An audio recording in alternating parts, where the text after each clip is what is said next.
Welcome to the Yeoman Podcast. I'm your host, Jeff Graham. Very grateful to have this morning with me Joel Hollingsworth. Joel is with Smoke River Ranch, and he is a pioneer in regenerative agriculture, and he's doing a number of really interesting to me things, including his herdshare program. And he has some great thoughts that I think are gaining attention at a national level for how communities need to be thinking about their own ecosystems, their agricultural systems, and what we're doing at a federal level that could be undermining our communities, and what we could be doing that could be causing us less grief. I'm excited to have him here chatting with us on Yeoman, as I see a huge overlap with the larger Yeoman theme of empowering individuals, small businesses, and communities. And he has some great thoughts on that. So I'm glad to welcome him. Welcome, Joel. Thank you for joining me. I'm so excited to talk, Jeff. The piece you wrote kind of about your vision for the podcast about the yeoman and bringing the power back to him versus all the just heartless, atomized crapitalism that is causing so many problems in the world today. I was scrolling through your content and was really excited to see your interview with Russ Green and total boomer luxury communism. Yeah. There's so much of an intersection here between like your background and like architecture and mine and agriculture, where it's all the same problems. Like we have this demographic collapse in the US where small generation that was born, older, like large boomer generation, you've got the nihilistic despair of the youth colliding with the hubristic entitlement of the older generation, and then all these structural problems, creating an inability for any change to occur because we've eliminated creative destruction from the market and from our culture and society. And I love all the ways you're layering these conversations, and I'm really excited to get into how do we bring the power back to the little guy to resurrect that neighborliness of just real beauty and goodness existing in our culture again. That's so well said. This localism, this cathedral building of like living testaments to the future that are more than just measuring GDP on a spreadsheet, right? Like we all share a really similar heart, and these problems are all so parallel no matter what industry we're in. This is just going to be a fun chat. I'm looking forward to it. There are specific things that I really want, and broad things I really want to get into. You talk about negative and positive externalities of different aspects of different ways of farming. You talk about negative spirals, and I don't know if you use that term, but in terms of some of the incentive structures that are in your industry. You talk about kind of equity erosion, which has been occurring for a good while.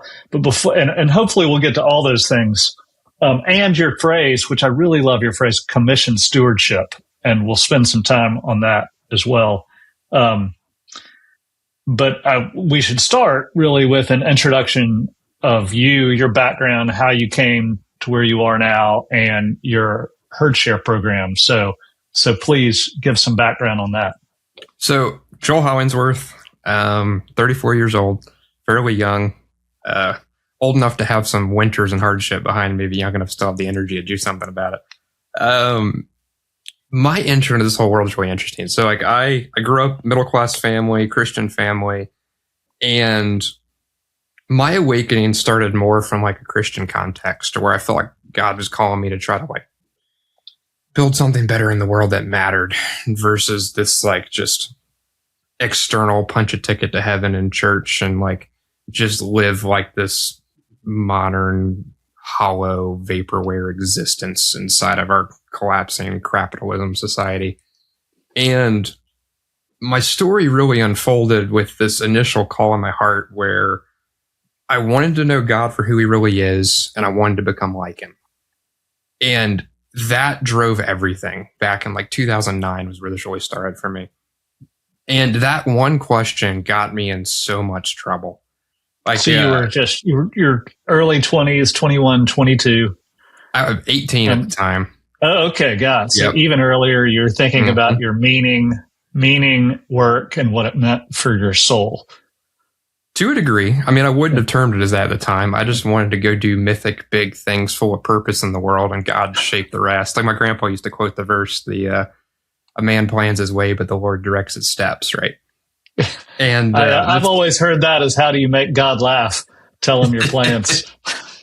Yeah, and so I just dedicated myself to obeying God because I felt that he was calling me and was going to lead me somewhere and prepare me for it. And like, I got into so much trouble around the church and Christianity, and just for those simple questions of like, I want to live something that authentically is pursuing the things we claim to believe and want in the world. And my dad raised me in a way that was very aligned with that. Like, he would pray over me as a child, like all the Bible characters, like the leadership of Joshua and Moses, the heart of David, like. And then, like, when I turned, like, the 17, 18, 19, I started, like, okay, Dad, this is what you told me I'm supposed to be as a man in the world, and I'm going to go do it. He's like, hold on, you're ruffling too many feathers here. Like, slow down, like, go earn your way in the world, and then maybe once you're, like, old, then maybe you can try to disrupt things a little bit. Like, and so, like, you even saw this when I was in high school, where I was a good kid. I didn't get in trouble much, but one of my 2 detentions in high school was in chemistry class. My dad kind of raised me with like unschooling before it was a thing, where like I would be 5, 6 years old. We'd be driving around. We'd drive by a bridge and Dad would be like, hey, look at that. Like, which of those members are in tension? Which ones are in compression? How do you think that works? You know? And so like he always cultivated this sense of wonder and curiosity in me. And I was trying to like bring that same thing to school, right? As a young guy, I'm like, oh, my teachers look like my dad. I'm here to integrate knowledge, synthesize it, and learn, you know? And so the teacher who'd been brought into the school I was working, I never taught chemistry before. And the whole class was getting frustrated because they weren't doing super well. And I'd started just reading ahead, teaching my friends, kind of learning along the way, like because the teacher wasn't doing it. And she was up on the board teaching. And I raised my hand to ask a question because what she was teaching didn't make sense. And it ended up over a couple questions that highlighted that the whole thing she taught the whole week, she taught wrong. And the whole class just blows up. All that frustration comes blowing out. And I get a detention for, and I quote, stirring up discontent and inciting riot amongst the students. Nice. And, have you framed that? Hopefully you kept and framed that. I wish I'd saved it. I didn't have the presence of mind to realize what it meant at the time. My dad kind of knew and laughed about it. Funnily enough, my parents knew the teacher. They went to church with her. Like my mom had babysat her kids. So like my parents kind of laughed about it, but at the same time, like looking back in hindsight, they took some friction over it too. But like they never blamed me for it. Like they understood I was just being like authentically curious and that the teacher was insecure. But like that thematically was very true of what happened in a lot of my life, like in Christianity and the education and college system. So I started going to college for engineering. My whole family's kind of nerds. My dad was a Navy Nukey and got into test engineering in the Navy and then computer science. My little brother's a civil engineer. My grandpa ran the machine shops at the shipyard making like aircraft carriers and submarines. And I was doing mechanical with a nuclear focus. And I got into kind of statics and dynamics. And I was just like, I'm smart enough for this, but I freaking hate this. I don't want to spend my whole life crunching numbers in a cubicle for somebody else the rest of my life. So I ended up finishing out college with a business economics degree, which I loved because it's the black art of the intersection of like human nature and how that drives decisions. But it's like a math and a science with all that like logic behind it and understanding how like society and culture and groups of people move and all that, right? But my passion for what got me into the regenerative agriculture world came from health issues. When I went to college in 2009, so I graduated high school in 2009, went to VCU in Richmond, Virginia. I got sick and I lost 20 pounds my first 2 weeks at school. My little brother had Crohn's. Wow. And usually if one sibling has it, it's like a 50% chance the other has it. I'd had some symptoms as a kid, but the family is so stressed with my little brother. I like kind of hid it and never said anything. And then I got really sick when I went to college. And so that pushed me into this whole rabbit hole of like wanting to learn about health. Because I went to the doctor. The first drugs they put me on were for irritable bowel syndrome. They made me worse and they made me suicidal. And I was just like, screw this. I'm not doing this. I watched everything my little brother went through for like 15 years or whatever. And he's still on immune suppressants and things to this day. I was like, there has to be better answers. So I found Weston Price and kind of ancestral eating and like found out about like dietary cultures of like the healthiest cultures before they'd modernized and the parallels of the things that they would like eat and how health worked and kind of herbal and holistic health. And so that kind of opened a lot of the doors to me where I was already kind of driven from the spiritual perspective of like, how do we become like legendary children of God in the world who are actually going out with the original commission, be fruitful, multiply, go and take dominion. We've like planted you in the Garden of Eden, like take the world as my children that I've given you and make it look like heaven, right? Like that was in my heart. And then I had this intersection of health and human vitality with it, of all the things we lost. And over the years of like everything I did, my background, like I always tell people, is a wild wandering course, straight as an arrow to here. For like, I've done like plumbing and carpentry and lots of small business startup. And I've also like entered with a physicist who does high speed tech startup companies. And I got to watch him go through like capital raises and hostile takeover attempts by massive multinational corporations trying to steal his 4-person startup that's like in a garage and like winning the legal case and getting the product to market and getting bought by other companies, running the skunk works and flying in out of China when the company got bought to get the product to market and do it all over again. So it's like, I got this really weird background that's like this intersection of like some hard science in my early years, economics, the like Christian spiritual side of like human development and heart, how that intersects with like good culture. And then with like blue collar, small business with like high speed tech and like the adversarial dog eat dog mayhem of those worlds. And so I got an opportunity later, and this was probably 2019, I think. Mm-hmm. This was after lots of years doing lots of diverse things, making lots of mistakes and learning tons. I got an opportunity in health issues too, and figuring all that out. I've got a crazy health story, which could be a whole podcast in itself. But I got an opportunity at a low-cost grazing lease, Greg Judy style, where she owned a recreational horse farm in Virginia, and recreational horses don't count as agriculture. So she lost her tax deduction. She stopped being paid not to farm cotton or soy because she thought it was unethical. And then she got this huge tax bill and was trying to get out of it. Everybody was trying to like lease land because she had a lot of excess land that they would come in. They wanted to do soy or cotton, spray a bunch of chemical over the property, which she didn't want to do.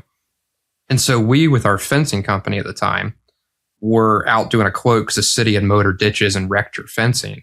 And so she needed to get an insurance claim filed. And she was just talking with us. I was like, man, I really wish I could find one of these young people wanting to do that, like Greg Judy, Joel Salatin, regenerative grazing thing. I'd lease them some of this acreage and charge them really minimal like lease rates in exchange for like the fact they'd be regenerating the land. I wouldn't have to mow it and I get my tax deductions back. I'm like, I'll do that, you know?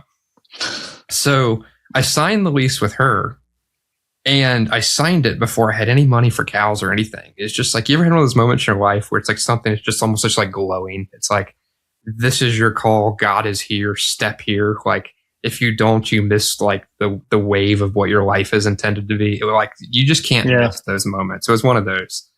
And so I signed the lease. I was starting to put in some fencing and things. I knew how to do all that. And I was posting pictures and things about it on Twitter because I had joined Twitter in 2019 too, because I discovered that like Bitcoin, I wanted to learn about it, and Twitter was where all the Bitcoiners were hanging. There wasn't many resources out there in 2019 to learn about it as there are now.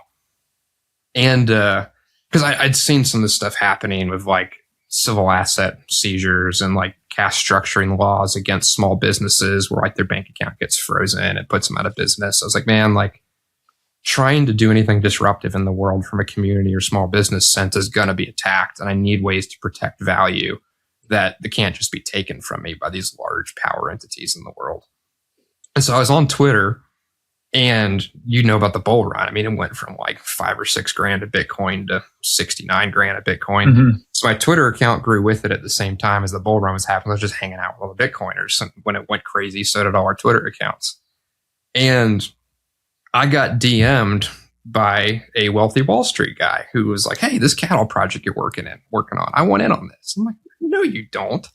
Like, I'm going to use like early American swamp cows that are hoarded and spotted that have no resale value because I want to build zombie apocalypse genetics for where the world's going.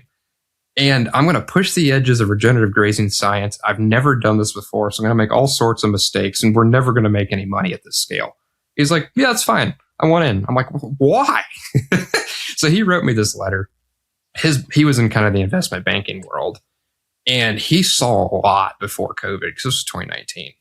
He said, I'm concerned about a few things. One, I'm concerned about my food security being tied to China and foreign adversaries. A lot of our medical inputs, our amino acids that are in animal feed supplements, it's all coming out of China. And like, I know, he said, I know from our investment banking world, the U.S. is starting to get on the war footing with China. Even though nobody's talking about it, that stuff's pretty unstable for the long-term future of my family. I want food security measured not in calories, but in quality.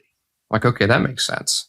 And he said, also, I'm concerned about being debanked for my political beliefs, which, hello, during COVID, that got crazy. Mm-hmm. We saw tons of that happening. And then a little kind of like funny way he synthesized some of it. He goes, I'm also just tired of holding my retirement in 401ks stewarded by somebody else where I'm owning an ETF that BlackRock uses to buy houses and lease them back to my children.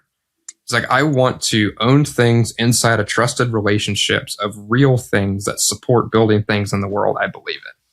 So I was like, well, we're super aligned. Like, I think we can actually do something with this.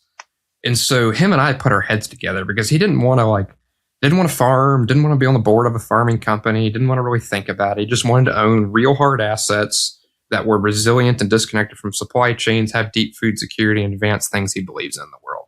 I wanted to have true power of management to be able to lead and make and learn decisions and advance like resilient genetics and solve some of the core problems I knew I was going to run into. And so we came up with a herdshare system where he bought the initial breeding stock. I have full control of it.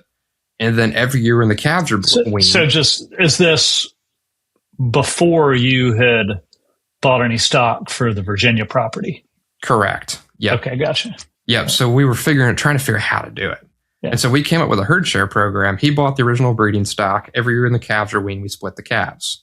We had some different like rules for the system of how it worked, like that kind of guaranteed long time horizons and approach and incentive alignment. Day one, we both decided that a lot of contracts are designed to try to keep the parties from screwing each other. And we're like, we're just not going to do that at all.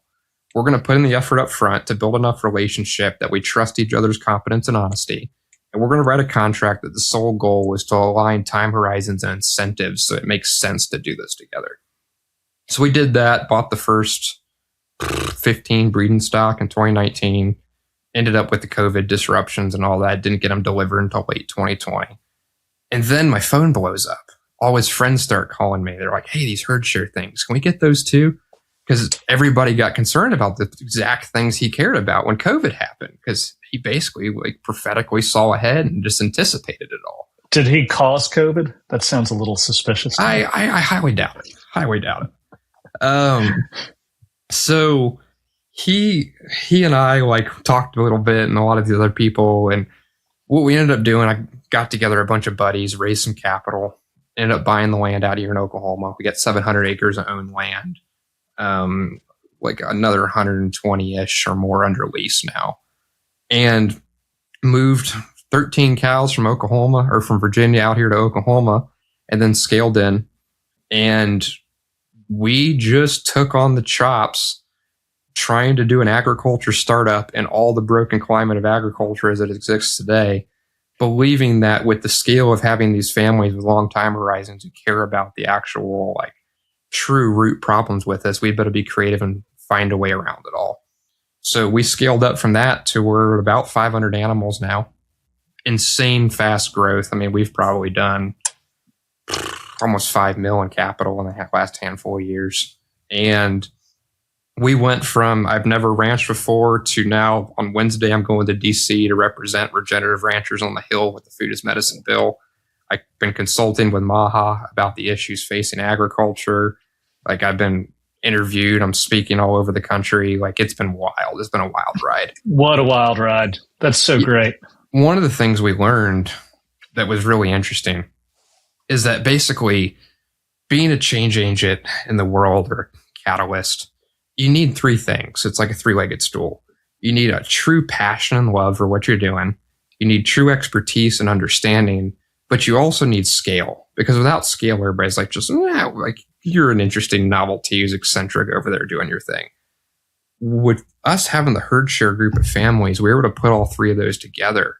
And it gave us a credibility to engage in conversation where both the mainstream and the regenerative world are taking us pretty seriously. I've been pretty surprised. Like we have a grazers get together in Northeast Oklahoma of a lot of these guys out here.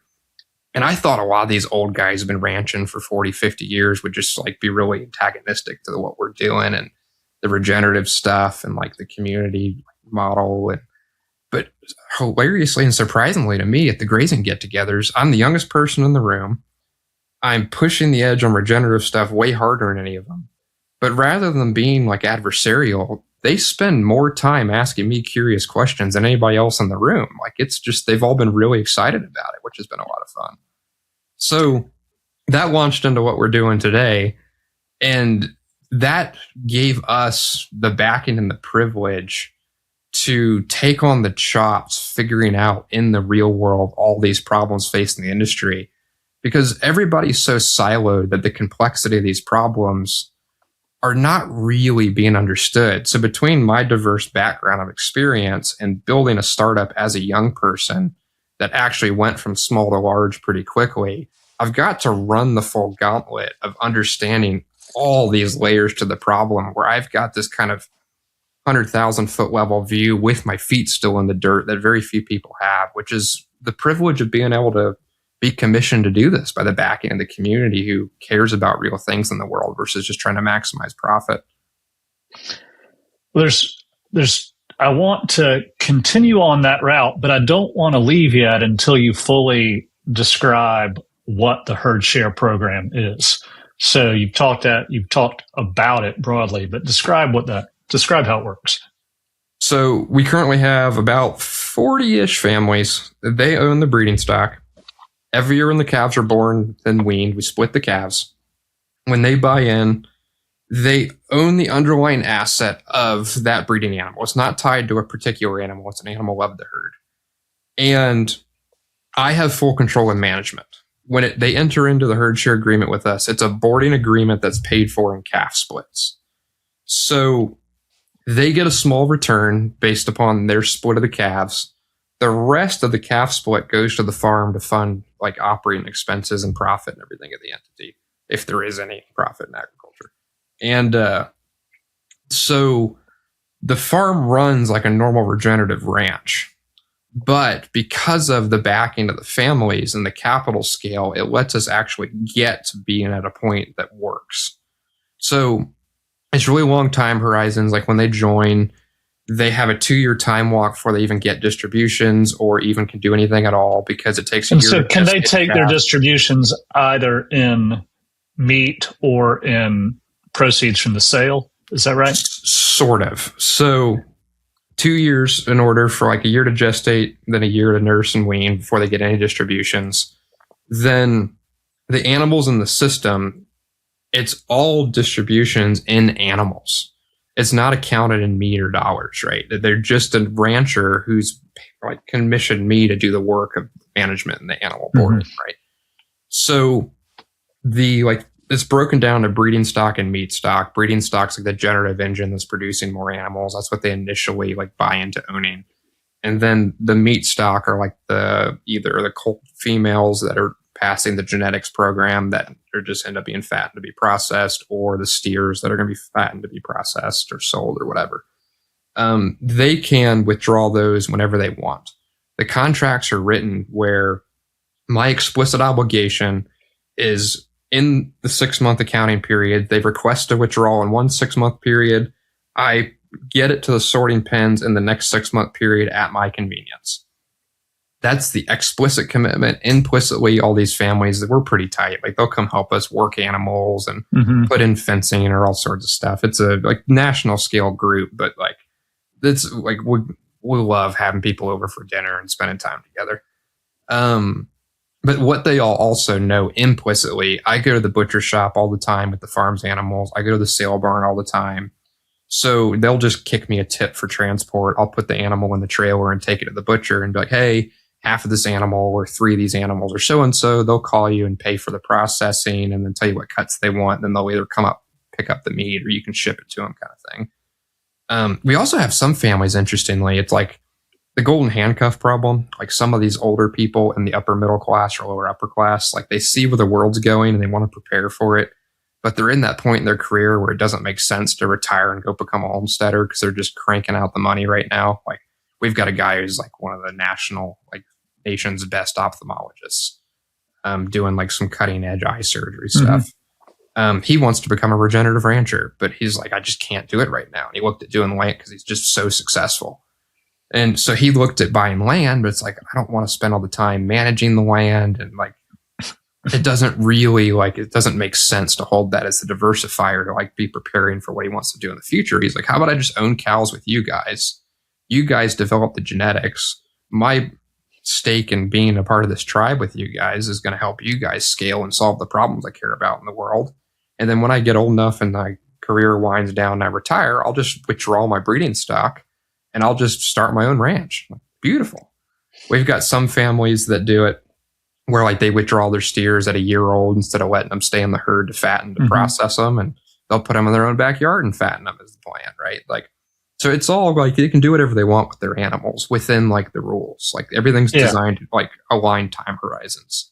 Like you need for long-term community, you need liquid relationships where everybody's free to come and go, but alignment of vision and alignment of time expectations. Like the herd shares on the breeding stock. People can only withdraw 25% of their breeding stock every 6 months. So what that does is like the early, like bigger holders in the herd can't gut the herd by withdrawing too quickly to destabilize it for all the other families. So like a lot of the families that have joined, we've had conversations about like, look, like don't hold assets and animals here that aren't something you can just hold for the long term. Like we want to build a ship that's stable to solve these problems in the world for the long haul with like the genetics program and a lot of these other key things we're working on. And stability for us as a tribe of families is more important than like you bringing in like that extra like last 20% of value into the tribe, right? What's the range of investment where people come in? Yeah, so one herd share is $5,000 right now, which is probably cheaper than it should be. I mean, animals are so freaking expensive with the cattle market right now. But it yields about 2% of split on breeding calves and 8% split on meat stock animals. So where that works out, kind of an easy mental model, it takes owning about 15 breeding animals to get about half a calf a year of a weaned calf that's intended to be processed. Then the animal has to age up long enough to be ready to be processed, and then you can pay to butcher them and eat it, right? And then your underlying also grows with that smaller yield of breeding stock, where it's like you'll have like 15.0 whatever something the next year of breeding animals. So we have 2 scales of families to get to that question. They basically fall into 2 tranches. We've got some younger people who own like 1 to 3 cows. Some people came and worked at the ranch and got paid in herd shares. They want a little bit of food security. They want to be like in the tribe because herd shares get first claimed anything produced at the ranch. And like say the meat stock distributions is like 5% of an animal or something. They're already buying a half a cow. So it's now they want to buy 45% of it, half of a steer when they go to buy it, right? But if they needed to, they could also process their breeding stock. And then the other ones are kind of wealthier families who are a little farther along, usually typically a little older in demographic. And a lot of them own anywhere from like 20 to 40 animals. And so that's like basically the main breakdown of people in the group with us. So like, this is a kind of a practical question, but do you just keep track of all this in a spreadsheet and like when they came in and what their investment is? And what the value is? Do you have like a cap table of sorts? How does that look? I've got a really interesting team at the ranch of young guys that are all diehards, where they all understood that the middle class is collapsing, and that either they jump to being like back to the Russ Green total boomer luxury communism, like property versus pursuit. Like either we jump this dynamic as the nation's collapsing, or we just fall into the lower class and drown.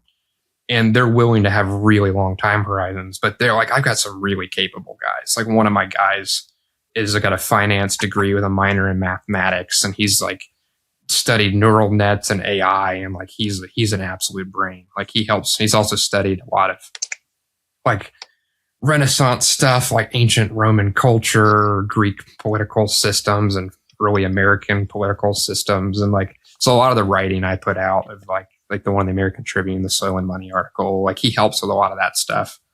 He should probably be in a hedge fund making millions trading meme stocks and vaporware. But like we had a herdshare owner ask him one time, he's like, why are you here? You're way too smart to be a rancher. And he looked at the guy, he goes, because I refuse to be domesticated, and walked out the door. He just wants to do real things in the world. That's a good description of what the guys in my crew are like.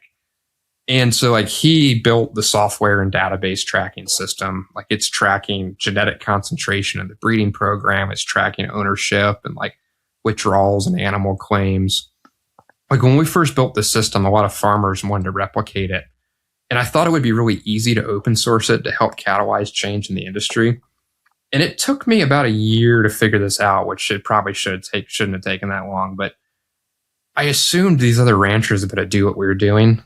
And I didn't realize the level of skill we were bringing to the complexity, because the system's really easy from the families owning the stuff side.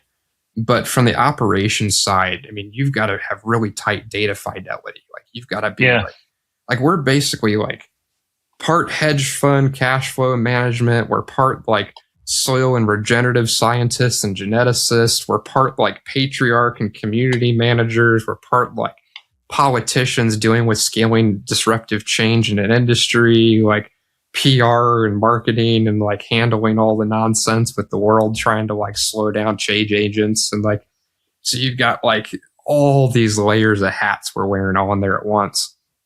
And that's been something that was hard to get other farmers to do, because like people talk about regenerative ag, right? Where it's really hard because you have to be a farmer and a marketer. Well, I'm a farmer, a marketer, and 15 other things. And so trying to teach that to other people was a challenge. So we've slowed down trying to replicate the system to where we're going to build some like mentorship apprenticeship programs where we do like multi-year training to better like lead these types of systems, if that makes sense. Mm-hmm. Yeah. There are two documents that I have, and there's totally overlap. One is a published document. You can find it on the Smoke River Ranch website, and it's been circulated and republished elsewhere, called The American Restoration. And I'll link to both of these in the show notes. And the other, I mean, tell me how to entitle it or describe it. It's something you've circulated, so it's out there public, but it's a Google Doc. It's a work in progress in which I think you really succinctly, it's only like, I printed it out to be able to reference here in the conversation. It's like 5 pages or something. You succinctly describe the state of agriculture and what has led us to be in this place where we are, where it's really, really hard it's impossible really for a yeoman farmer to make a living in the way someone would think about a farmer historically making a living. And then you also propose some changes both in how business can operate, but at the legislative level for what we could change, the things that are undermining a robust agriculture industry. What's the name? I just have the Google. Is there a name for that work in progress? I haven't even tried to name it. Yeah. So, I mean, the document got written because we've run into all the problems scaling what we're doing in a way that's been pretty unique to give us a pretty comprehensive understanding. And I get called all the time by people wanting to ask questions and figure out how do we fix this stuff. Yeah. And that was a lady called me who's working in the think tank world of how do we get regenerative farms to have access to the banking and capital structures of mainstream ag? She's like, you seem to understand finances really well. Can you help me break down regenerative farm balance sheets to be able to like make a pitch that it's more resilient, more profitable, so they can have access to capital in a different way than mainstream like commercial, industrial, whatever models have? And I was like, well, sort of, but no one of the regenerative farmers, the big ones, are making any money, so the balance sheet isn't going to do any good. And I was trying to explain that to her and trying to capture that concisely to like open her eyes to the root issues where that document came from. And I passed it around to a couple of buddies, and they read it and was like, because I wanted to see, like, do you really think this is an honest take of where we're at? And they were just stoked of like how just concisely synthesized where we are was in that document. So it ended up getting circulated a little bit. I just called it like where we are in farm finances or something. Well, a thing that, I mean, and our listeners know, I began sort of before my professional career, but it began my working career in the built environment, construction and real estate development. And I am just every day, the more I learn about other industries, and particularly I go deeper into agriculture, I'm like, it's the exact same thing and happened at the exact same time over the same period that we see in the built environment that's happened in agriculture. And these are fixable problems. I see that, but I want to read let's see if it makes sense to read both of these quotes from the American Restoration. And again, y'all check out the show notes for these things. But the first problem you talk about in this document, this is a more polished piece that you put together, not the work in progress that I'm referencing. You say problem number 1, the monetization of land. The major pain point is that land, which is the main input for farming, has monetized due to inflation, green energy subsidies, foreign land investors, and more. The store of value function as a financial asset is outcompeting the productive function of land, just like how gold doesn't get used very much for industrial electronic purposes because the monetary premium of it being held in a vault as a savings vehicle outprices those uses. The same thing is happening in land. You're certainly not the first person to say that. In architecture, you could say the same thing's happening to houses. Totally. Yes. For a living and like actual. No, it's like an asset class. Exactly. It's a hedge against inflationary monetary policy. And so as a result, you go in to describe this and a number of other problems. I think you list 5, and then you go into solutions. But it prices out new entrants into the market. And if you're using your land as security for debt to finance your development, it creates a lot of problems that make it impossible for young people to come into this industry, and difficult for the business to be truly profitable. It can cash flow, but it cash flows by eroding capital. Am I describing that correctly? I think you probably have a better grasp on this than me. I know you do. Yeah. So let's go real big picture for a second. Yeah. Okay. Thank you. Agriculture is supposed to compensate you for how efficiently you capture solar energy and rainfall and bring it to the market as calories. Regenerative agriculture in particular, you're trying to maximize photosynthetic and moisture capture for balancing stock and flows, to steal a financial term. Stocks of future fertility and resilience in the production systems, and the flows of calories produced in that given time period of that year, right? And the root problem here is that in agriculture, that's a rounding error.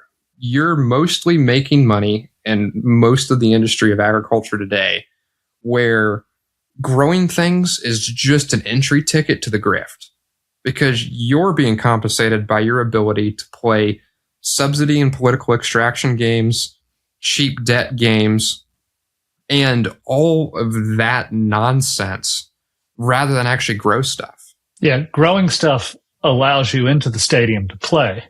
Correct. but does not determine your success on the field. Correct. Because at the end of the day, the quality of the food and the volume of the food produced have nothing to do with your profitability. Which surely that's an overstatement. Like no, surely. I have a buddy who has a cattle ranch, and just for kicks and giggles, his wife decided to put in a U-pick flower garden.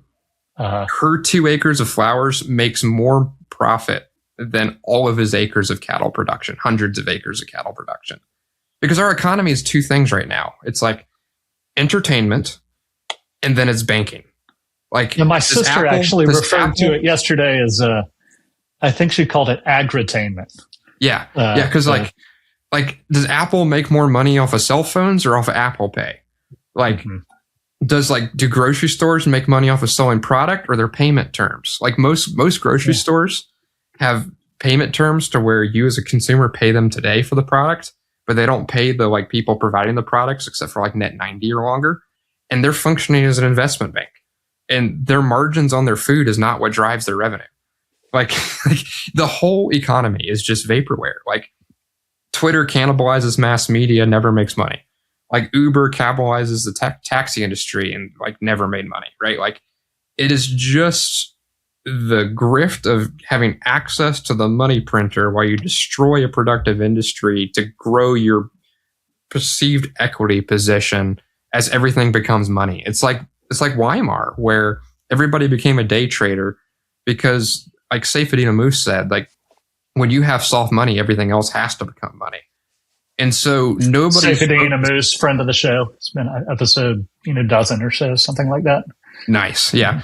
So it's like the game of monetary shenanigans is such a percentage of our economy that there's no reward for real value production anymore. So like you've got the monetization of land, which is your base input to agriculture. Then you've got like Triffin's dilemma, which like describe what that is. That was the first time I'd heard that, and you reference it in I think your kind of work in progress document. The Triffin's dilemma: when you're the world reserve currency, it's an exorbitant privilege, but also an exorbitant cost. Because you have to run a trade deficit because the world wants your money as access to all global markets. But what it does is it deindustrializes and breaks down your like innate domestic production.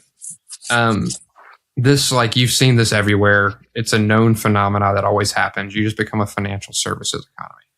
So like you can also see like Dutch disease would be another way of explaining it. Like when Holland discovered oil, they decided to give UBI to everybody off of all this extra natural resources that was discovered. They thought it would create this boom of entrepreneurship and arts and like inventions and all this stuff, but all it actually did was stagnate the production. So in the US, you see this over the years where we deindustrial, well, first agriculture collapsed, then manufacturing and industry all got exported, and it's been this inflationary race to the bottom where nothing's profitable in the US anymore. And so like when Trump was starting to talk about tariffs, I have grazer buddies all around the world. One of them in South Africa was like, this isn't fair. Like the US producers just need to become more profitable. Like this is hurting my bottom line. I said, buddy, if you run the numbers, your animals or meat being sold in the US purely because of monetary reasons of the world reserve currency, like dynamics, has about a 30% like a margin on it compared to me. My competition with you is not a level playing field. What small business has 30% margins that they can just, oh yeah, it's no big deal. I'll just let that get eroded, right? So you've had that happen. I mean, I think we've lost 17,000 farms a year for the last 40 or 50 years, which is just that dynamic playing out in real time over a whole generation, right?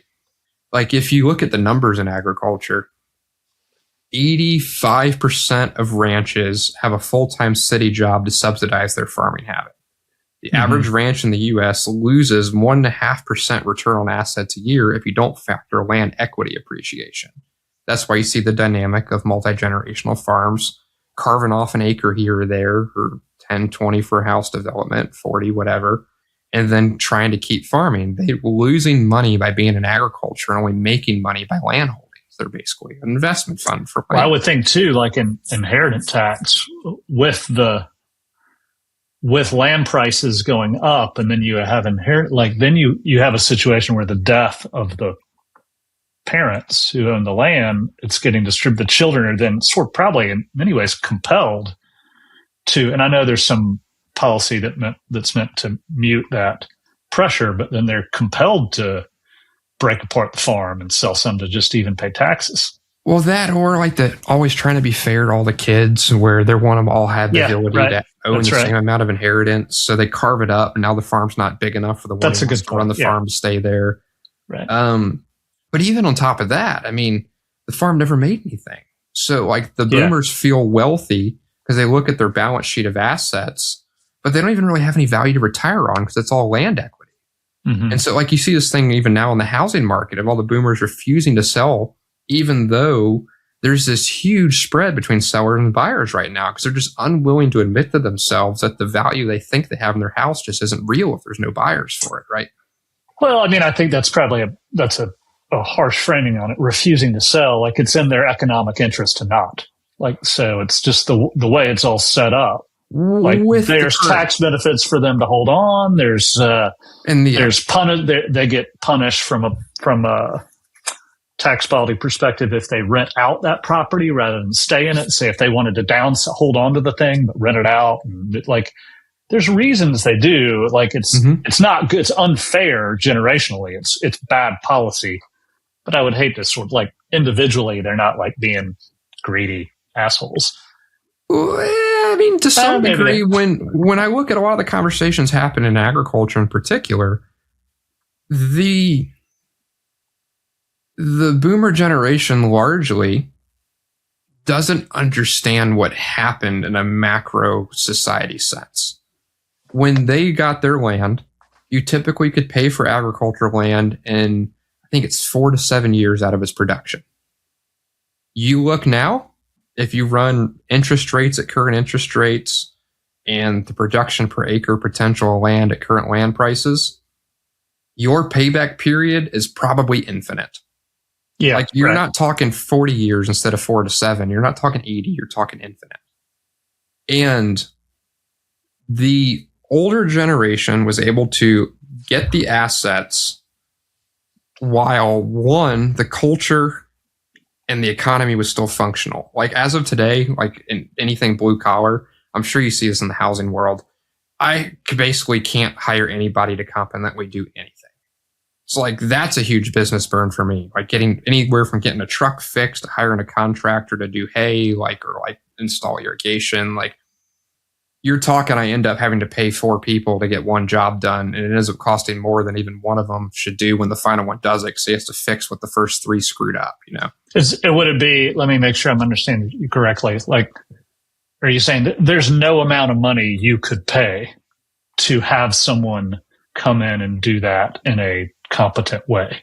Correct. Or are you? Yeah, go ahead. Like my truck's been in and out of the shop for almost 18 months now. Oh, and granted, the truck's great. Like it's in great shape. But the first mechanic who has like a 10 or 15 bay shop doing diesel work for a bunch of commercial contracts, like you would have thought he'd been reasonably good. His guys didn't do a good job. I mean, the labor turnover eats up all these small businesses right now trying to find like quality people, and like even good people are failing each other because somebody else failed them. Like they installed a turbo that blew up 5 miles down the street because it was supplied to them and it wasn't quality, right? And I called all my rancher buddies. So I was finally so fed up with chasing, trying to find a mechanic to fix it. I was like, who are you guys using? You could like get in the details to find what the first guy messed up. And they're like, we don't have anybody. I've been here for 40 years. I drive 3 hours to Missouri to get a diesel mechanic. Goodness. Doesn't it seem like, have you read Atlas Shrugged? Like everybody's read Atlas Shrugged? I've skimmed pieces. I'm very familiar with it from Bitcoin. This is like a chapter in Atlas Shrugged. What you're describing is like, why don't things work? Like, what happened? Yeah. So there's that phenomena. Like I hired a guy at my ranch who was an Army diesel mechanic. He'd worked in the oil fields, and he had a decade or more of experience doing it. And he couldn't fix anything. It's like I have an in-house mechanic and I still can't get things fixed. So like I could go into that for hours. But so like, yeah, that could be an interesting tangent. Like how much of that is the innate competence and skill development there, and how much it is the complexity of the product. Like that's our old school appliance repair guy, he's like, just the nature of the products now, it's going to be a lot cheaper for you to buy a new one than for me to fix this one. Yeah, because everything's sold as assemblies. Yeah, it's not made to be repairable. Everything's over computerized. There's a million reasons behind that. Like part of it's the fact that I was talking to a buddy from South Africa, and we were talking about like the riots and farmers and things. There, I was like, "What happened?" Because I feel like South Africa is just ahead of the U.S. and we're going to be there soon. And it was like, what would it take to fix this? What's driving this? And we eventually came out with like 3 tenets that are like the core of what's going on. When you have a culture that loses hope for the future, pride in their work, and care for the fellow man, everything just collapses. And it takes time to see the ripple effect of that. And unless you fix all 3, there's no salvaging it. Because you said hope for the future, pride in their work, and care for their fellow man. Because right now, our economy is all just vaporware and gambling. And there's no incentive for anybody to do good work as long as they can pass the buck and it didn't land on their plate, right? Like, and it's everybody's in survival mode versus actually trying to like build a functional civilization at this point. So partly like these older boomers don't understand that like this isn't just something where I can go do what they did, because 1, the economy is broken. 2, they caught the asset inflation curve. And the asset inflation through leaving the gold standard and the world reserve currency and all that, it's a phenomena larger than what they realize happened, where back then, like you could do agriculture and pay for the land in 4 to 7 years out of production. You could support a good quality family on a single income with housing and quality food. So we've got the shrinkflation of everything. Like you can't like buy real food at the grocery store. It's all poisonous, over-processed products. Real food, real clothing, real building materials that aren't going to off-gas. Like everything has shrinkflated away to where like it's going to harm you, and trying to buy your way out of that. It's like 10x what you think it should cost. And so you have that's happened. And then I don't know if you read the piece I was going around Twitter for a while about the poverty cliff that the guy wrote, where he talked about with like the actual poverty line of entry to the economy, the ticket to modern like life is about 140 grand a year. And this is why like the middle class feels like they're functionally drowning. I don't remember the name of that piece. I'll have to dig it out. Yeah, I don't think I read that. No. It's super good. If you can think of it, or if I can find it, I'll put it in the show notes. Yeah, I'll send it to you later. It integrates really well with the total boomer luxury communism piece. And so we have, instead of 50% of 30-year-olds married and own a house, you have like less than 10%. I think it's like 6 or 7% now. So like we have this whole dynamic where the older generation doesn't realize their success was rooted in the erosion of the capital stock of our nation. The borrowing of debt with monetary policy from the future energized their livelihood and their economy, and they think we should just better go work hard like they did, and then we'll have easy success like they did, not realizing that the justice system, the functional economy, the soil itself, like all of the foundational capital stocks of a functioning society are just gone. Yeah. And so now the older people are trying to have reasonable retirements, and they didn't really invest in their children. They invested in their 401ks. Their children are drowning and can't care for them. And because they think that this idea of success should be reasonably easy, it's like, well, I pulled myself up by my bootstraps, when they really didn't. They just caught asset inflation. That we should be able to do it too, like, and they just kick you out and let you go, like, learn to be successful like they were.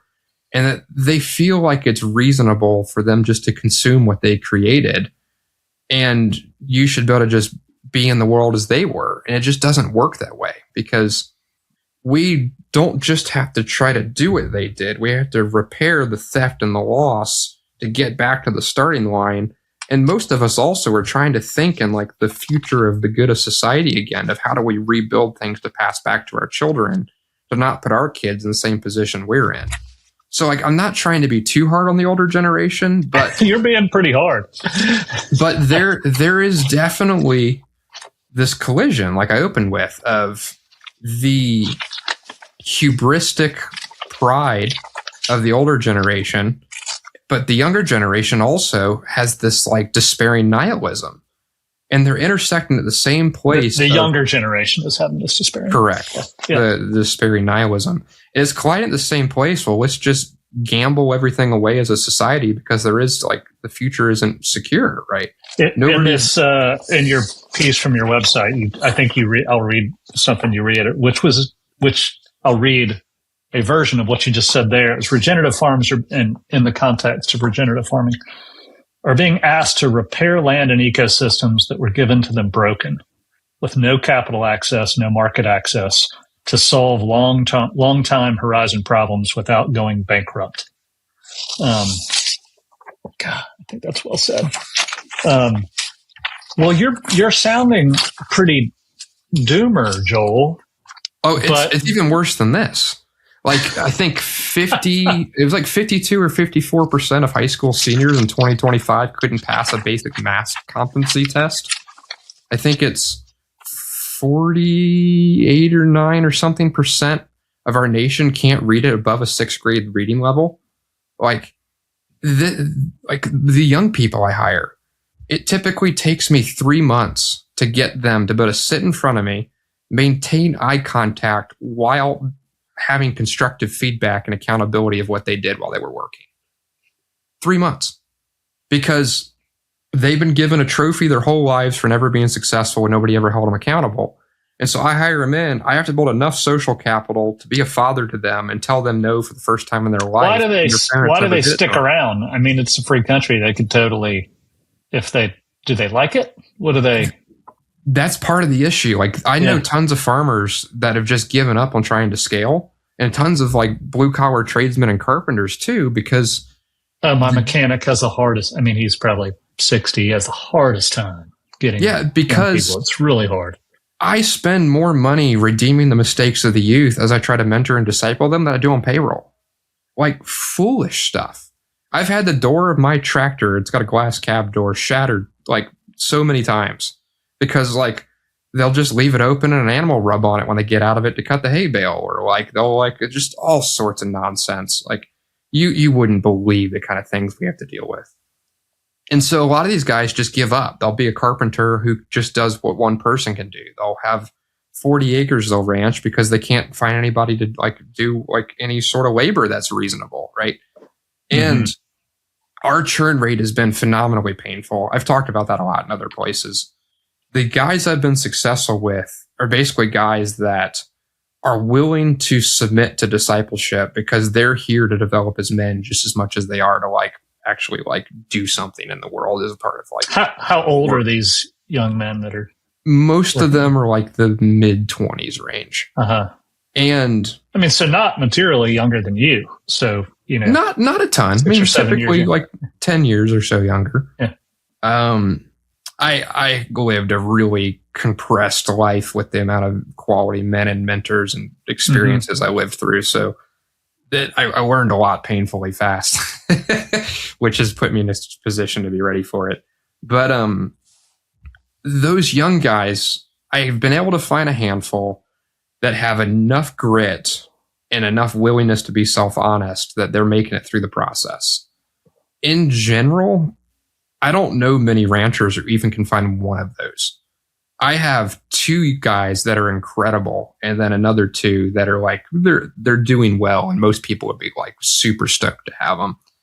But that has been one of the pain points. So like layer that in. Like I'm not just limited on boomers. I mean, that's kind of that's a story as old as time, though. I feel like at least the hardest thing for me in my career, and the thing that I found has done more than any other to help business success, has been the ability to bring a young person into an organization and have that organization be such that they can develop into a really competent person who wants to stay with you.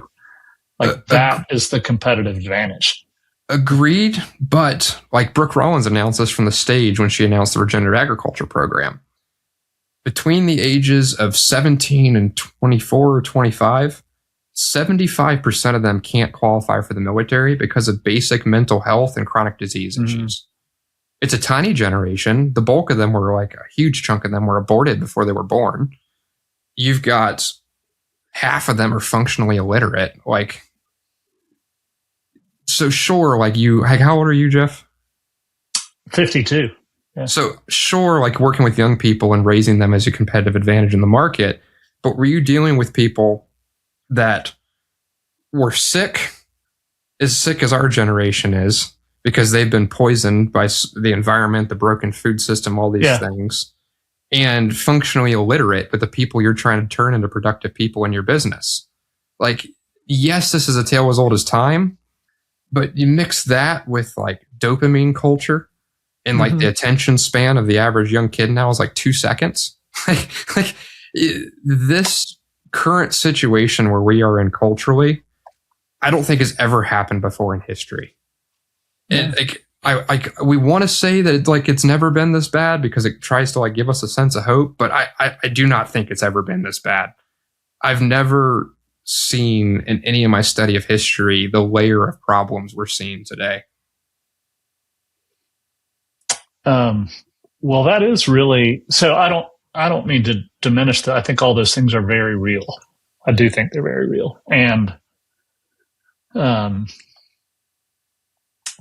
what I mean to say with that is that challenge, that is the challenge. Like, and you're working on it through with mentoring, just, and discipleship. Like, that is the challenge and has always been the challenge. And I think the point you're responding to is, and it's really big. It's a bigger it's not that the challenge is new, it's that the degree and difficulty before us is new. Though we don't have some other challenges. I mean, we're not, facing an invasion by a Mongol horde that's going to just an open border and petroleum plants being set on fire and food processing facilities being set on fire, and they're different. Like, it's different. Billions of dollars being grifted from the government while you can't even afford to buy a house to raise kids. Like, we're not. We're just gray zone warfare being invaded, not like open tanks in the streets. Yeah, they're different challenges. They're different. Agreed.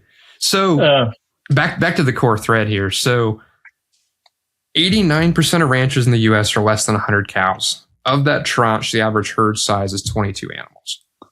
Jaime Elizondo. That means like that means the significant majority of those 89% are like under a dozen, I guess. Is that what that means? Yeah. And so like Jaime Elizondo, one of the leading grazing consultants in the U.S., says that the profitable scale of cow-calf operations in the U.S. is 500 head. Yeah. That's a bigger number than I'd heard before. Not like crazy bigger, but that's bigger than what I heard before. I think it's about right. Yeah. You can get better than that if you're doing like direct to consumer background. And by that, do you mean that where a farmer does not have to have all farm income? Is that what that means? Okay, gotcha. Correct. All right. Yeah. Yeah, where it's actually it's not for the operation to for the unit of economy, units of economy. I'm going to say that right. Having sufficient scale to be profitable. It's to be having sufficient scale to be profitable and generate sufficient income to fully pay the farmer and make it worth his while to do.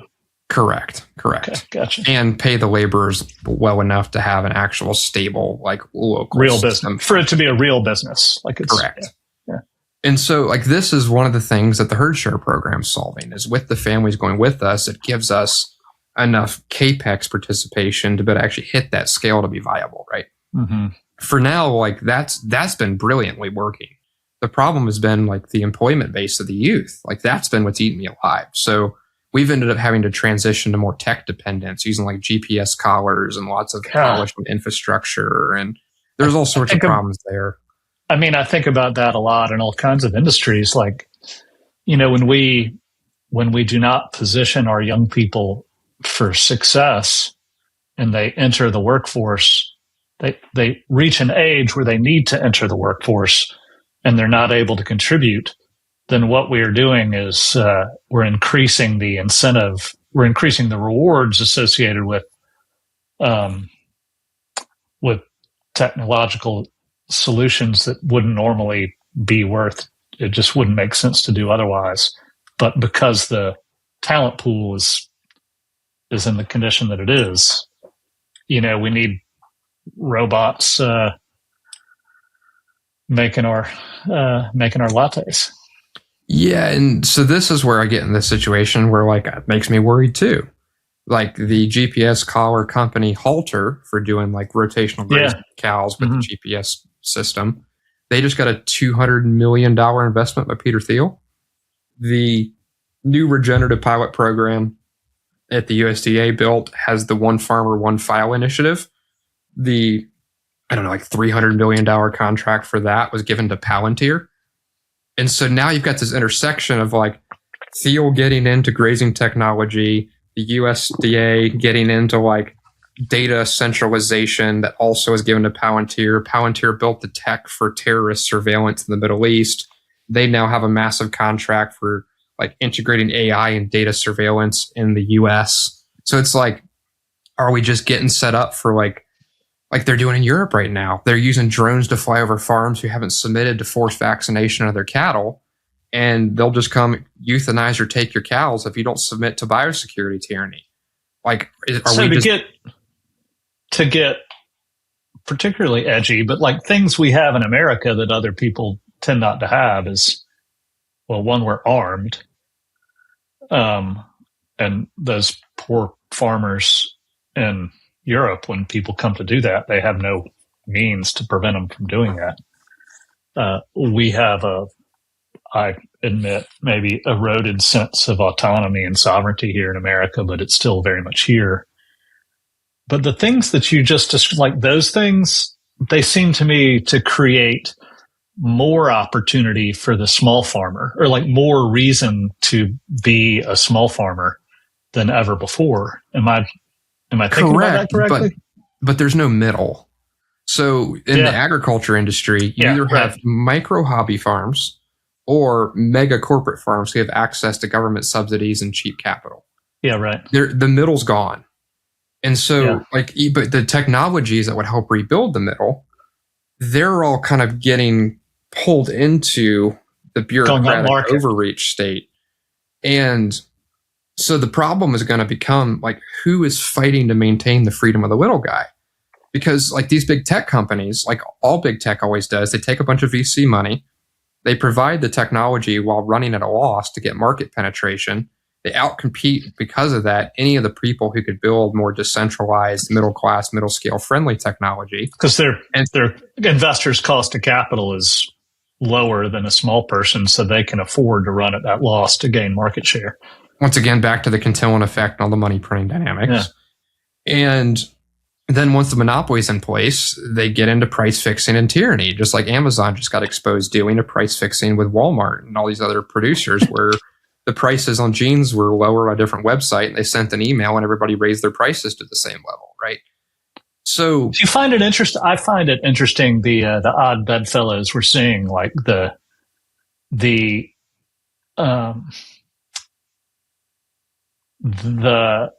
hardcore antitrust, even anti-capitalist, anti-free market type people are sort of becoming allies of the populist, small, distributed entrepreneur group. Yeah, the libertarians, exactly. Yeah, there's a weird horseshoe taking effect. They've shared. They're all correctly identifying as the enemy, the kind of the cronyists. Yeah, because we're basically living in a techno tyranny, shadow oligarchy now, right? Which is just terrible. So we have all those dynamics at play, and I would say we have these four monopolies of power that are weaponized against the yeoman. You've got the monopoly of the money printer is the big one.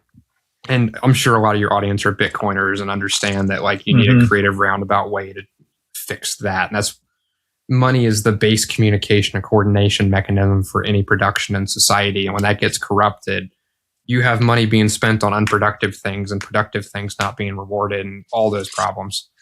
You got the monopoly of the media, which is like manufacturing consent and momentum for things and choking out others.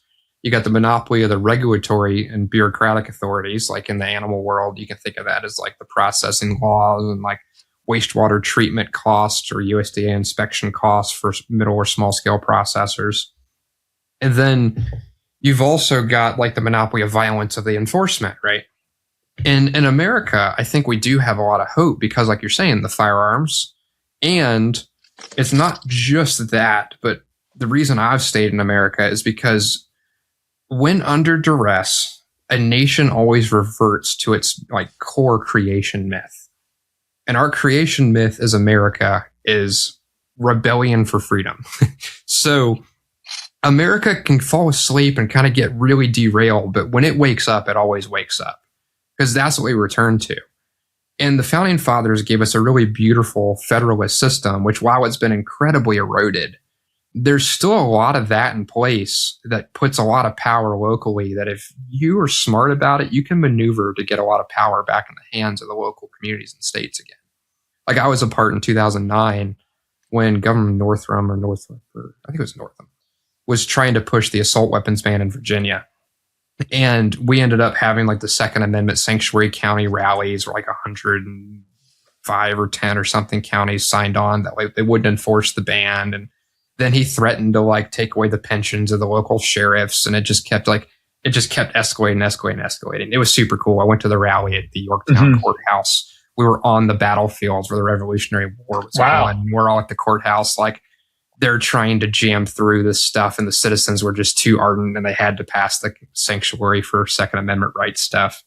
And so then all of us Virginians, I think it was like 70,000 of us, marched on the Capitol armed that year. And he didn't want to back off, but he had to because we had the local sheriffs on the side of the population, and the population was forcefully but peacefully resisting. Like they tried so much to kind of stoke up like chaos, but to frame it negatively in the media during the protest, the armed protest. But so I went to school in Richmond where the protest was.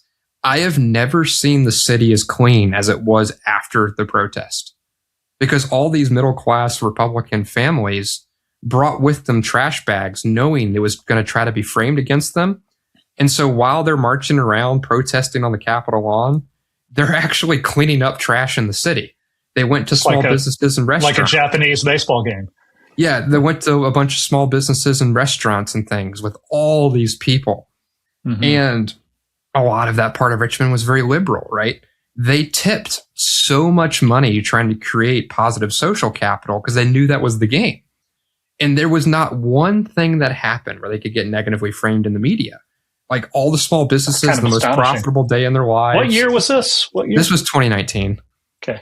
Like the city was cleaner than it's ever been. Like it felt like a festival. There was kids and everybody was having fun and laughing. And like, because we used the Federalist structures correctly, we had the local sheriffs with us. We played the game, right? And so this conversation about how do we empower the yeoman, we have to think like those are the four monopolies being weaponized against us. So how do we maneuver where we're taking ground against them at an effective scale where we can defend ourselves?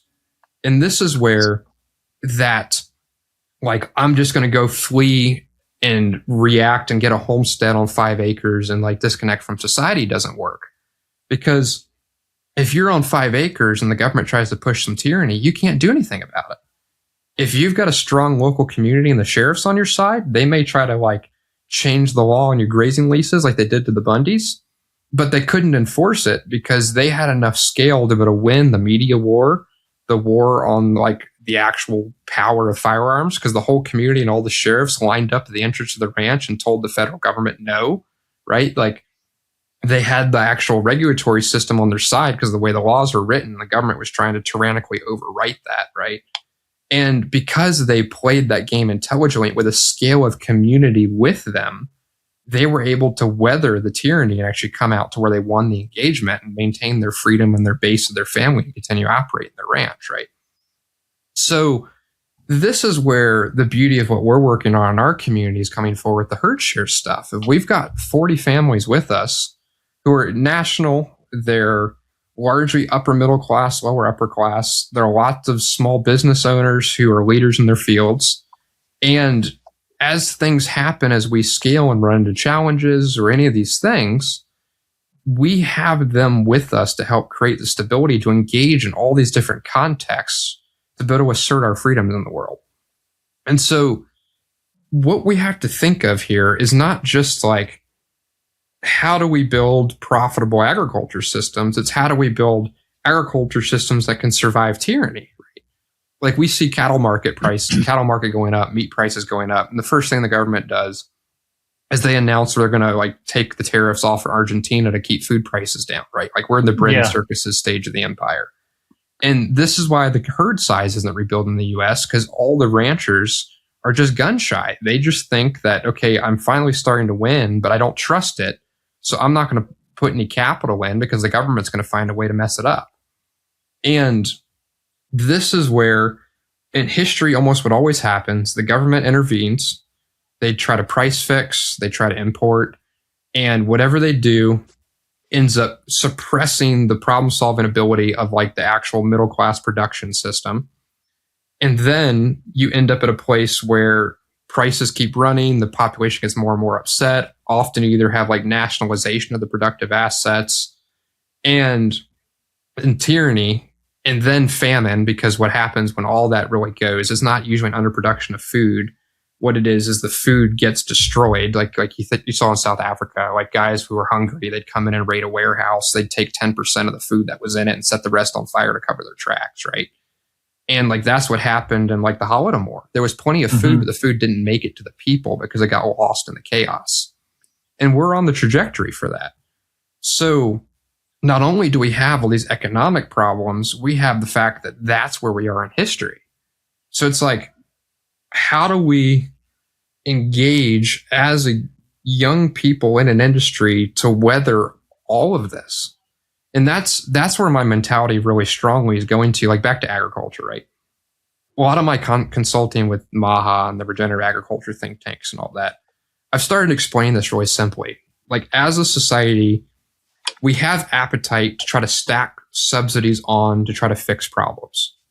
But the problem is the root of everything is the monetary system and inflation, which is driving the land costs up, driving input costs up, creating like instability in the pricing and communication model, or like metrics and systems in the economy.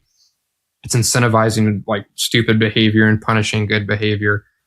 And it's like we have like a freight liner with a bunch of shipping containers on it trying to go across the ocean. And we put another shipping container on it. We're 8 feet higher from the water, but added a subsidy. And like, yeah, we're not going to drown, but the ship's heavier and sinking faster now. And what we have to do to fix it is stop bad behavior to fix the holes in the ship while it's sinking. There's no political will to do it, right? So this is where we need to think about, not only are we trying to, like, the brokenness of the agriculture industry, you were talking about this some earlier, is we are exporting negative externalities into the health of our nation with the toxic load in the food, the lack of nutrient density in the food, the exporting soil through erosion to foreign nations or turn it into ethanol, like on and on and on. Not only are we trying to internalize those, we're trying to internalize those, fix the erosion of the capital base in the soil, in the young generation, and all these different places. And we have to do it while thinking about surviving these dynamics. So my argument has been actually that the families engaged in industry together to rebuild durable like yeomen that are in local neighborly communities together, we have to be willing to do this to where we're not trying to measure it as financial profit, but we're trying to create flourishing for our families and our kids and grandchildren, right? Because if we don't start taking seriously the immeasurable intangibles and be willing to vest ourselves in them at the expense of playing the financial games of keeping your money in tech stocks or whatever, You could be the wealthiest person in the world as hyperinflation happens in Weimar the next decade in the US. But like as Ben Gunn said, in the Bitcoin world, you can't eat Bitcoin. Like somebody has to produce things. You have to have quality houses to live in that don't make you sick. You have to have like quality food to eat that doesn't make you sick. Like ideally you want to have clothing to wear that doesn't fall apart in a month, right? That like also doesn't like plastic underwear crushing your fertility. And we have to realize like Acres USA, one of the oldest regenerative agriculture publications in the US, founded, I think, by Charles Walters. Their original motto or slogan was, in order to be economical, agriculture must be ecological.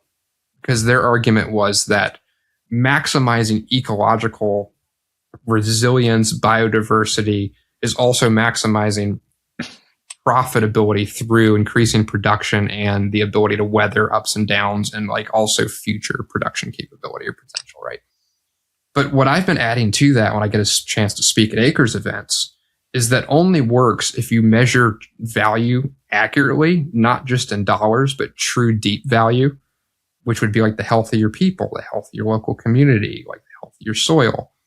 And you measure it over long enough time horizons. And the only way to effectively do that right now in our broken society is through conglomerating enough people together to work on something that scales so that you can actually lengthen your time horizons to approach problems that way. Yeah, I wish I had a better understanding of finance and accounting, but what you're saying, it strikes me that we're not quantifying fragility or durability on the balance sheet. Well, the way that's often say it in the finance world, we keep socializing losses while like internalizing gains. Yeah. So, which fits right back into the total boomer luxury communism, rewarding property over pursuit, right? We keep giving bailouts. Well, I think too, it's kind of a Nassim Taleb's fat tail risk. It's like it may seem like we're doing great, but that our chance of cataclysmic disaster is going up further and further and further. And like, it might not happen next year, but it's eventually going to happen. And I'd argue we've passed the event horizon with the fact that like we can't raise interest rates high enough to get our system under control because more interest rates will drive more inflation. Mm-hmm. But the inflation itself is destroying us. So like there's no way to reel it back at this point. Well, I guess we'll see. I do think I see many reasons to be optimistic and not so dark. And among them, the first is I feel like all the things you're describing are trailing indicators, and they are what has happened. And to me, the biggest leading indicator out there is that 20 years ago, how many people were talking about this as a problem? It was like nobody, essentially nobody. 40 years ago, what were people saying? They were saying, get big or get out. How can we subsidize industry more? And that was, and it seems to me, yes, we have problems with competency and kind of demeanor, disposition, skill set of young people entering the workforce now. To me, that's a trailing indicator. And yes, we've got problems with our soil or our geopolitical economy, supply chain things. But to me, those are the trailing indicators, how we got here. But the leading indicators are conversations like this, I think. Or even the Maha movement is a leading indicator. Can you who would have thought 20 years ago that a question around sustainable health that touches heavily on regenerative agriculture would have been a significant, giant factor in the outcome of a presidential election? Yep. I don't think anybody would have thought that. And to me, that's a real sign of it could be true that we're past the tipping point. But once again, so put all this in the bucket. My mentor would always say this: there can be no real change without real hope. Because real hope Absolutely. takes a willingness to look. Right. You have to be willing to see how deep the darkness goes and look right at it with eyes wide open. Like Maha, right? They're in DC right now protesting the fact that they're trying to jam through legislation for pesticide immunity, just like they had vaccine. Yeah. Are you kidding? And like know, they just insane. Like the war in Iran. Now they're announcing that like glyphosate and fertilizer and all these things are national security considerations. They're trying to leverage that with the corporate lobbyist dollars. And like, the more I've been inside this world, I've become convinced there are no political solutions. Like there is too much incumbent energy and incentives entangled with these problems. But like you, I have hope. And I would synthesize why I have hope, because I would say, as a nation, we've been asleep to like the direction we were sailing. And what's waking up now is we have a small minority, but we have a remnant of people who are starting to think and act like citizens again, where they're thinking about the vitality and health of our nation and communities in a way that isn't just about maximizing their own 401k or whatever, right? Because that's what's making our tribe of people successful. It's the willingness to lay down the self-serving, extract every piece of energy for yourself, and to think as a citizen of what does it look like to recreate the America that we took pride in again. And that kind of goes back to the conversation we were having earlier up before we started recording about commission stewardship.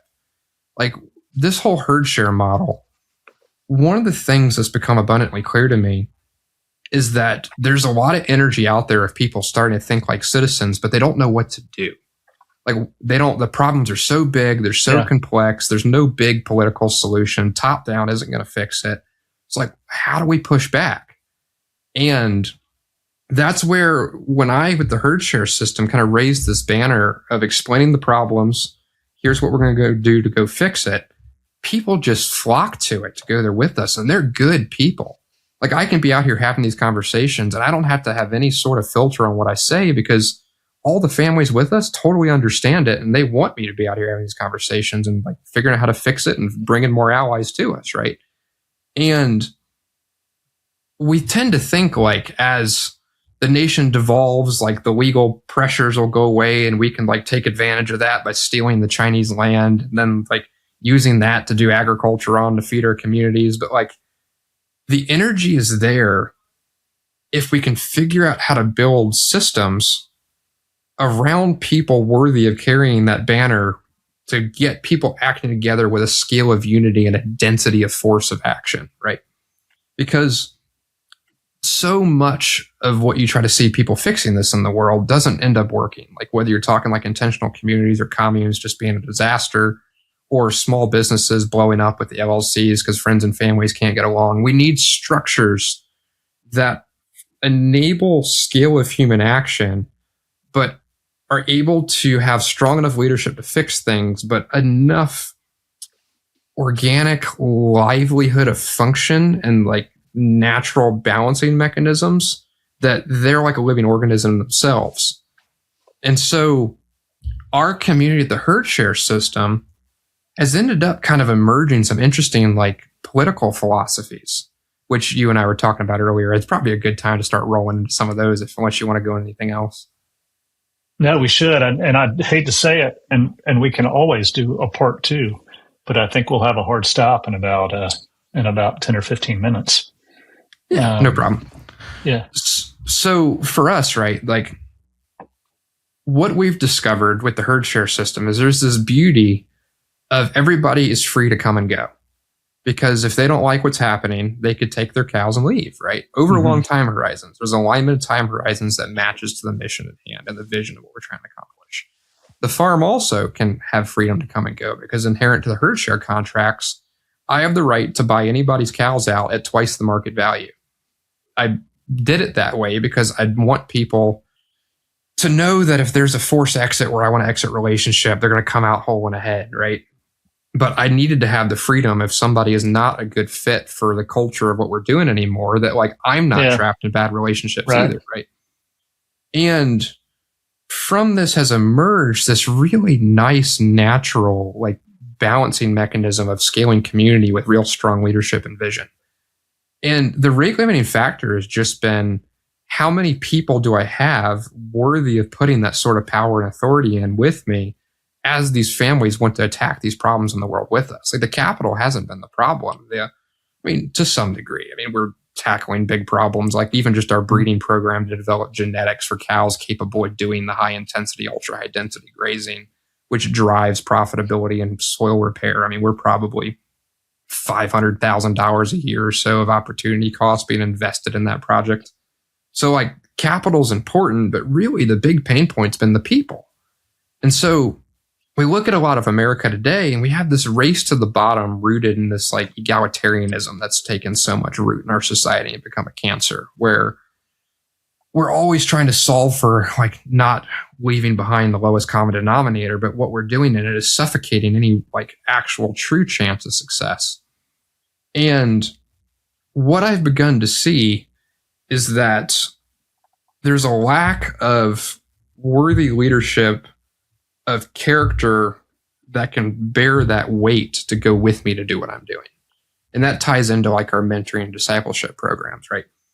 Where the more I come to understand history and the American political experiment, like, the founding fathers understood that democracy doesn't work because you end up just like people voting themselves entitlements, which is a lot of where we are right now. The system can only weather so long of trying to erode that way.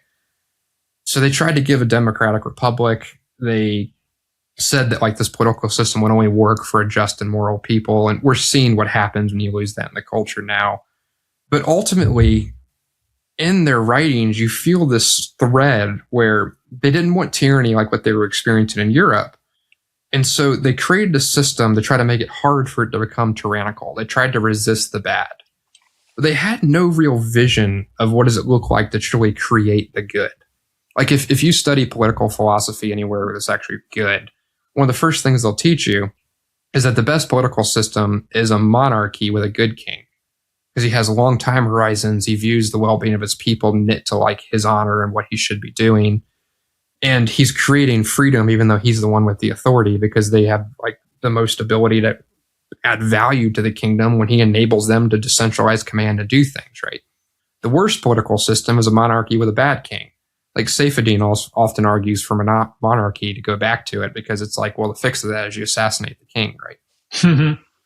Our system with herd shares is almost like this weird democratic monarchy where the contracts have me being in charge, but you can assassinate me in your own family by withdrawing the assets by leaving, right? So it's like this. I think there was to go back to America. I think there was an expectation that one could voice an exit, and a state, a people could voice an exit until the Civil War, when we destroyed the roots of federalism. Yeah, and when you are not free to leave, that creates some really terrible things. It's a reason, and I'm super fascinated, interested in the herd share program, but I'm also like a thing going on that I see emerging, or re-emerging, maybe co-ops effectively. Like we're a member of Crowd Health for we don't have health insurance anymore. We're Crowd Health people. And then I just fell in love when I had my software company, and now again with Big Ridge Mountain Club, with membership structures where you're a non-equity member in our club or in the software company that we started. And if you don't like it anymore, if I'm not doing a good job, you are free to leave.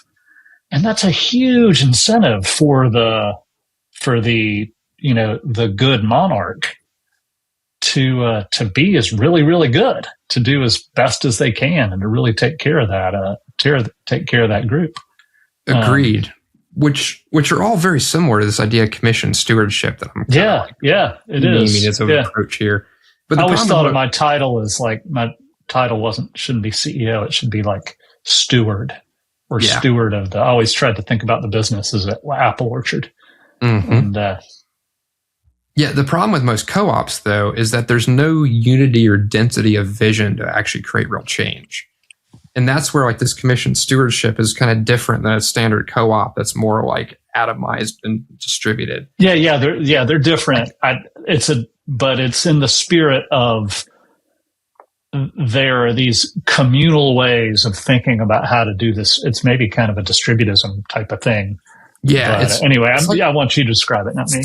It's like a modified distributism. Like ours is like a digital distributism with a like almost inverse feudalism dynamic, where instead of like the Lord owning the assets and leasing it to the tenants, we have all these upper middle class, lower upper class families own the assets and bring them underneath of my commission stewardship to have the density and unity to accomplish real things in the world, right? And the linchpin of fixing this stuff is, can we create systems where people can work together that work like this, which has problems all of its own. So much of the legal structures make anything powerful for the middle class illegal. Like I want to build a land share or land token type system where families can own equity stake in the underlying asset. And it's almost like your membership for like the country club, like a regenerative agriculture country club with hiking trails and fishing in the river and frisbee golf or whatever, right? And the problem is, it's like then you immediately get into accredited investor laws and this and that. And like, we've got to be cunning to build these systems. And we're probably going to have to live in the gray areas to pull this kind of stuff off. Yeah. Assuming you get that built, for me, that's going to be like herd shares, land shares, more small businesses and things that function under a similar philosophy where the communities participate together to like secure our dependencies upon people that are high honor, keep their commitments, reliable, competent. The linchpin then becomes, do you have a young generation that's worthy of power and authority? And that's where I immediately go back to the founding fathers and where my hope is, where like my Christianity intersects with my like American Puritanism and passion, where through the work of Christ, we can take broken people and make whole people.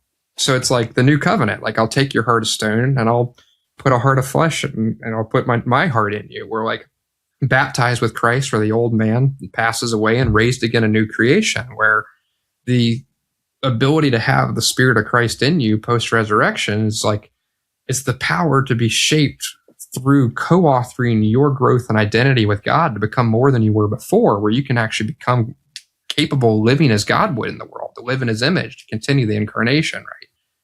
And you see this awakening of like young men in Christianity, of like Gen Z, like tired of this sludge and yeast society, like getting back into fitness and health and like wanting to make things beautiful again. This return to like those, I would say those are leading indicators. Indicators. Or like even like Renaissance by Ryan Griggs is like that brand name around this idea of like Renaissance architecture and like Wrath Anon on Twitter and like it's in this timeless of like, let's build things that last, appreciation for our beauty, children and grandchildren, or like the buy it once movement, where like we want to build wash machines that last 50 years instead of breaking disposable consumables, right?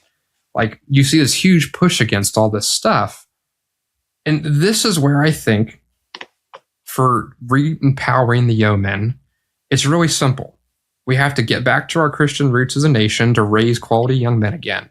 We have to get into real Christianity where we're shaping those men in the image of God, worthy of being trusted, who have the character to bear the weight, where they're not distracted by either success or failure, where they can serve bigger purposes in their community and God. Everything they do is worship to serve, like making heaven on earth, like serving the advancement of Eden again, right? And we need to be cunning to understand we're in a world at war, and how do we compete with all these tyrannies, dynamics, selfish, messy financial incentives to build resilience where together, through our willingness to humble ourselves and serve this thing bigger than us, to serve our nation, to serve the future of our children, to lay down our personal interest and create something beautiful again. And that's where my hope comes from. Like the times are dark, but it's always darkest before the dawn, where I see a hunger and a return to this, where I'm getting phone calls from young guys that are like, I want to become a man capable of doing things in the world. And I heard about you. Can I just come to the ranch? Like, I want to be discipled. I want to learn, understand the world the way you do. Like, we need to, as the older generation who's understanding these things, I'm kind of in the middle, I'm younger than you are, the future and the potential to fix this is rooted in, can we create real opportunity for the youth that has a durability to weather the challenges in the world around us, where we're investing in them to create in them the identity and character as men that are capable of recreating the world we want them to inherit. And if we can invest ourselves cunningly in doing that and invest in them, I think this is fixable. It's not fixable top down from DC, but it's fixable grassroots in your backyard and community.